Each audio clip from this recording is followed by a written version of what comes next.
Good morning, TL Travelers, and welcome back to the TL Travel YouTube channel. If you are new to the channel, then you may not know that we have been on quite the adventure around Alberta lately. We started our adventures north or further north in Jasper National Park and have been slowly making our way down. Today, we woke up in Bragg Creek at a campground here, and the weather is questionable today. There's supposed to be some really nice sunny breaks, but it's, you know, it's a little bit cold, a little bit gloomy. So I thought today might actually be the better day to finally show you guys around the deluxe van camper that we have here with CanaDream. Thank you so much to CanaDream for sponsoring this video and this leg of our trip. We couldn't have done it without you, and yeah, I just thought it would be a really good time. You guys have been asking to see a little bit more from the inside, so I wanted to give that to you guys. And yeah, and we have done some adventuring in this area before, so if you are interested in the Bragg Creek area of Kananaskis, then I will leave some videos linked above and down below. Let's just get into the tour. Make the little pinky up. So full disclosure, this is what the van looks like after it's been lived in. There's our toiletries bag dangling above the sink, but we did take some shots of the van before our luggage exploded everywhere, so that's what I'm gonna use right now. So when you first enter the van through the sliders, you have the driver and passenger seats to your right, as you would expect, with full access through to the rest of the van.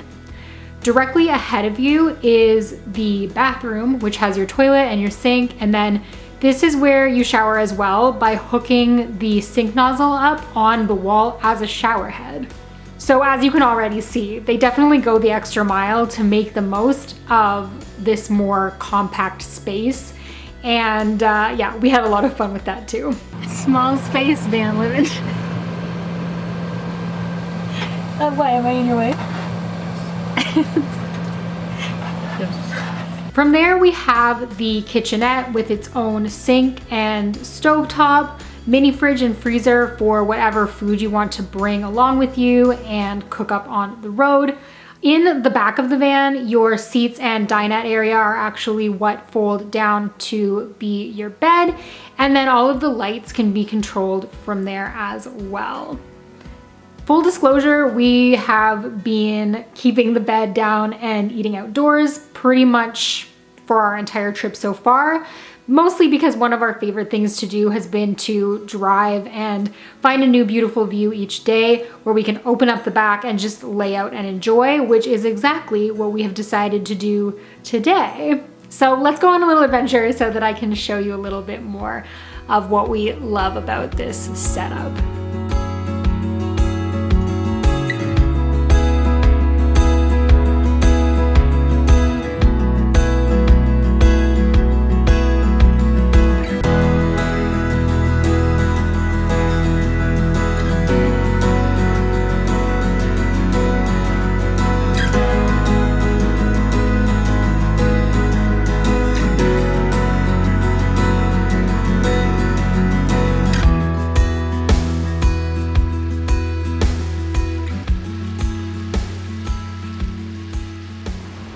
Okay, so I hope that you guys enjoyed this tour of the van. Obviously, the weather shaped up a little bit and we decided to head off the campground and just chill somewhere peaceful and serene here by the river. So glad that we were able to do that and share a little bit more of Kananaskis country with you. Like I mentioned earlier, we do have a few videos from Kananaskis from previous trips, so I will be sure to link those for you if you're interested in checking out the area. But I'm gonna leave you here for now, so until I see you in the next video, stay great, travel safe, and I'll see you then. Bye guys.